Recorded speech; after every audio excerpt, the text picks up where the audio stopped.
Hello, everybody. It's time for a tarot reading. Thank you for being here with me. Ooh, the cards are moving. Ooh, the Devil card in reverse. All right. Starting off interesting already. Yes, you. I don't know why you moved. Ten of Cups in reverse. Okay.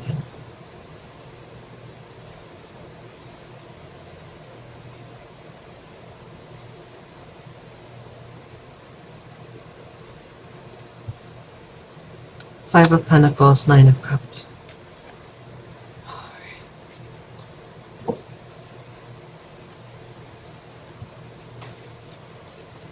I love these tiny cards.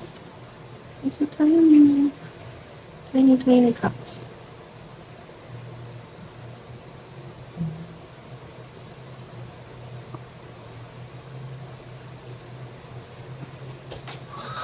Okay.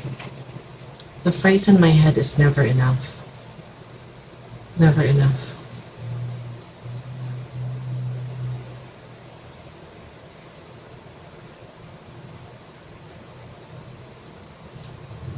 And because of the cups,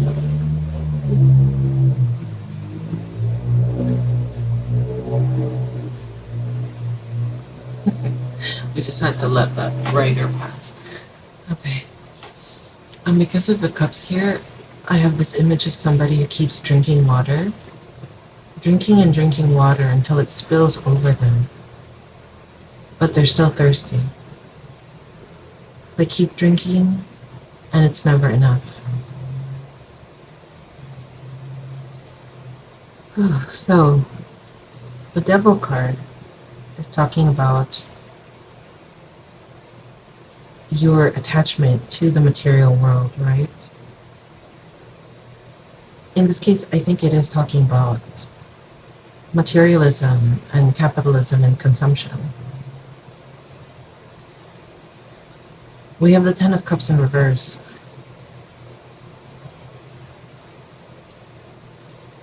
Even if you were given like emotional fulfillment, because that's what the Ten of Cups is, if it were upright, it's talking about emotional fulfillment, right? Like people who love you. You have family, you have friends, you have a romantic relationship, children. It's not enough for you. And the image that I have in my mind is this like weird snippet of an interview that I watched. It's a millionaire. And you know how there are a lot of millionaires that have podcasts and they're like, their whole shtick is, I got rich and I'll teach you how to get rich too. Let's all get rich, you know? But of course, in teaching you how to get rich and selling you their course or their books or whatever, they're getting richer and you, not necessarily, right? So, in this clip, this man who is, let's say he's in his early to mid 30s, right? He's already a multimillionaire. And I don't mean like $1 or $2 million. No, I think he's, when they were talking, it feels like he's up there, okay? So he has multiple kids already, very young kids. So he's married, he has multiple kids. And so he's saying that he works all the time, like 7 days a week. You know, he's working really hard. And then the interviewer is saying, well, you have enough to retire now, so what are you going to do? He's like, oh, no, I'm going to keep working for like the next 6-7 years at least, you know, and I'm doing it for the kids. That's why I'm doing it. I'm doing it for the kids. Like, I want to make sure that their future is secured. So I'm making even more money. And in that moment, because I watched this a few years ago and I wasn't as zen as I am now, right? And I was thinking, you idiot. Like, your kids are going to grow up without a dad. And so what's going to happen? They're going to become teenagers who have no real emotional connection to you. Teenagers with a lot of money. How do you think that's going to work out? Teenagers who had no real emotional connection with at least one of their parents, right? And they're just going to be showered with money. You think you're doing this for them. You're not doing this for them. You're doing this for you. because you're addicted to the chase. You're addicted to winning and you're addicted to money. That's what I was thinking, honestly. I was like, you're a smart man in some ways and a total idiot in others. Okay. So now, like I said, that was from a few years ago. Right now, like I said, I'm a bit more zen. And so I understand, like, that's his choice. I'm all about free will. So that's his choice. But are there going to be consequences for his actions? Absolutely. Absolutely. So what I feel is happening here, because we have the Nine of Cups upright, and to me, the Nine of Cups feels like ordinary. I keep getting this card recently, actually. Ordinary pleasures is what it feels like. Like you are trading real joy for superficial joy. And what do I mean by that? Instead of trying to enjoy real sources of joy, like our relationships with people, right? Like trying to enjoy your children, like I said, trying to enjoy um, your relationship with your spouse, trying to enjoy your relationship with your parents, right? You are thinking, no, you kind of push that aside and you don't value it as important. And instead, you're like, what's really going to make me happy right now is money, like a Porsche, like a second house, like a really nice vacation that I can post on social media, like an all Gucci outfit, oh, a Birkin bag, you know? So you're kind of trading one for the other. And the reason that you are valuing this, the superficial joy, versus like deeper, more meaningful joy, is because of this, the Devil card. You have the mindset that this physical realm is important, or maybe it's the only one that exists. You understand what I mean? Because if you live your life immersed in this physical world, right? If you don't think about your soul or spirituality or God or spirit, source, or universe, when you don't think about those things, or if you don't try to connect with that side of you, then you're going to believe what everybody else says, which is the hustle culture, which is making more money, like make more money, chase those dreams, chase success. Um, you can always do more, you can always get more. You know, I mentioned an account yesterday, and I found out that I misquoted the name. It's actually Gramps Takes. I thought it was Grandpa Takes. No, it's Gramps Takes. And again, it's this 81-year-old man just sharing wisdom on YouTube Shorts. I don't know if he also has a TikTok account, but definitely YouTube Shorts. And so he just said there that, you realize when you get older that a lot of the stuff that you were chasing when you were younger was just fake. None of that really matters in the end. So true. The stuff we're being told to value is the superficial stuff, and we're told to ignore or devalue the stuff that actually matter in the long run. It's like uh, way back when I actually was still trying to date. This is a long time ago. Okay, there was this culture back then that was thinking of like upgrading always, like that was like the popular mindset sort of, and I'm sure this still applies right now to a lot of people. It's like if you're with your partner and you think you can do better, then you have to leave them and go find better. You're like, you're not paying for my stuff, you're not giving me money, or you can't match what I earn. Like I earn six figures and you don't. Like, you're a loser. I can do better. I cut off this relationship and I go find something else. Right? We can't go to trips to Italy because you can't afford it, but I can. Oh my God, no more. I'm sorry. Time to end this relationship. I go look for another one. You're always looking for an upgrade. Or like thinking, oh, I already made partner at my firm and you're still at entry level. Oh my God, obviously we are not compatible. I need to find somebody who's at my level of success. So I cut you off, we end the relationship, I find someone else. So in that case, you are devaluing the relationship for that emotional connection, right? It's not talking about how kind this person is, what this person's character is. You don't give a shit about that. You're just thinking about money, prestige, career. You're devaluing the more important stuff, in my opinion, and you are believing the hype, saying that these other things are actually better when they're not. So we have this one, the six of, is it six? No, five. Five of Pentacles. The Five of Pentacles is talking about lack. If you look at the Rider-Waite Smith deck, this is like people who are begging for money.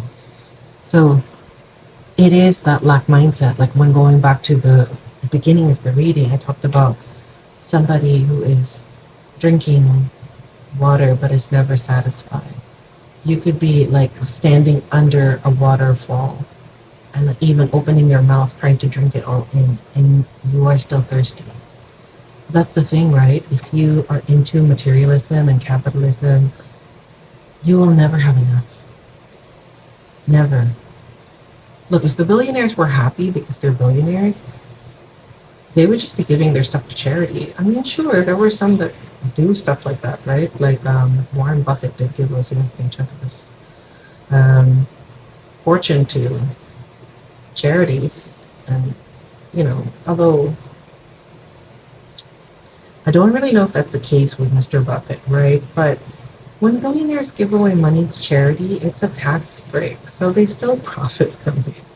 And then usually the charities that they donate to or establish also have a benefit for their companies, right? So like, let's say if they have a charity to establish schools in a certain country, right? They're going to put their name all over that, and it's influencing the locals to think that they're good people, and then that will help them build a business and a better brand loyalty in that region. So even when they give money away like that, they're not actually giving money, they're still earning it in some way. That's just my take. Okay, so if having a lot of money guaranteed happiness and satisfaction, that's very different, right? Satisfaction, like being content with what you have, then billionaires would just quit their business and they'll be like, okay, great, I'll now give out all this stuff on Amazon for 50% off because I don't need the profit. Are they ever going to do that? Of course not.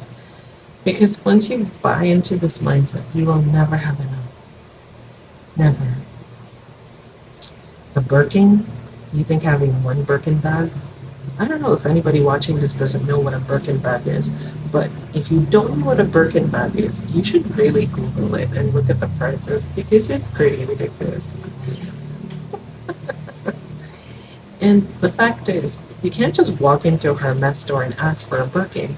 You have to build a relationship with the store, right? So you go in there and they give you whatever bag they want. So they're going to give you different models of bags and in hideous colors. Like, I don't know, they'll give you a neon orange bag when you wanted a black Birkin. And you have to keep buying these bags that you don't really like to build a relationship, to impress them. Then eventually they'll give you a Birkin. And it's not even the Birkin you want. If they're playing mind games like that, they'll give you whatever Birkin they feel like you deserve. What kind of weirdness is that? Next thing you know, you have like 12 designer bags, and none of them are the bag you originally wanted. It's so weird. I'm gonna tell you. Anyway, let's get some advice cards. I have a feeling that this reading was just meant as a wake-up call for anybody. It's just saying, it's ridiculous, man. This world that you feel like you're inhabiting with its rules. They're ridiculous rules if you look at it from a different perspective. What is this? Take time to breathe out. Yeah. Touch some grass. If you And that's the interesting thing too about social media, right? And the internet algorithms. Once you start watching certain things, then they'll continue giving you more and more of the content. So if you've been watching money videos and telling you about how to be a millionaire, billionaire, whatever, you're gonna get all of that in your feed, and you're gonna start believing this stuff, and then you're gonna buy in to the whole mindset. And the cards are telling you, take a step back. Like, is this really how you want to live your life? Think about it. Think about it. New star is coming. New start is coming. Oh.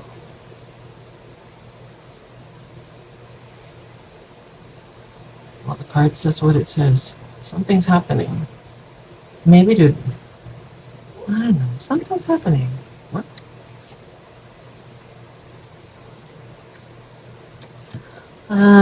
A win-win outcome is forecast. To me, what this means is you might have an event or something like an epiphany that reminds you that, you know what, don't focus too much on one aspect, focus also on the other, right? Like, I'm not telling you to quit your job and just do organic farming, so, or like build a homestead so you never have to participate in the economy. I'm not saying that. And I think the cards are telling you that's not for you either. You have the weighing scale in this card. So it's just saying don't focus too much on gaining success in the way that the material world is telling you to. Also remember that there are other things that are important to you. Remember that, yes, the physical world is here all around you, and you have to go to work, and you have to buy groceries and things like that. But remember that you are also a spiritual being, right? There's more to you than just this physical stuff, so don't forget that. Don't forget that there's more than what you see. And don't buy into it too much. Okay. Oh, I feel like drawing another card for you. I know, it's already a lot. Hey, forgiveness. Oh, if you bought into this already, if this was already you as you were before, if let's say, like I mentioned at the beginning of the video, maybe you didn't spend as much time with your kids as you should have. Maybe you didn't get to spend time with your parents, and now they're really, really very old and you're kind of worried about them. Like, what did I do? Why didn't I spend more time with them back when they were healthier? Back when they were awake? Back when they were aware of who I was before they had dementia? Things like that. It's just forgiveness. The pull of the physical world is very strong, so don't feel too bad if you kind of got distracted or you got pulled too far in one direction instead of the other, instead of being a balance. It's okay. I think this is a challenge that we all go through. And if this reading is for you, and you did feel that pull, that I have to work, I have to get promoted, I have to make that money, I have to hustle. And now you're in that point where you're realizing that was kind of a waste of time. Don't beat yourself up about it, okay? This is really a big struggle for all of us. This world is meant to be tempting as it is. So what you went through is not easy. You were meant to be tempted. That's part of our experience here on this world. And so if that happened to you for a while, it's okay and it's understandable. Just try your best now to live your life as you would like and have that balance. Just do your best now. Okay? Thank you so much for watching this reading. Thank you for spending your time with me. If this helped you, press like, leave me a comment, subscribe if you want to. Okay. Thank you, God. Thank you, universe. Thank you, angels, spirit guides, and officers. Thank you to my higher self. Thank you to my cards and crystals. Thank you once again. I hope you have a great day. Bye-bye.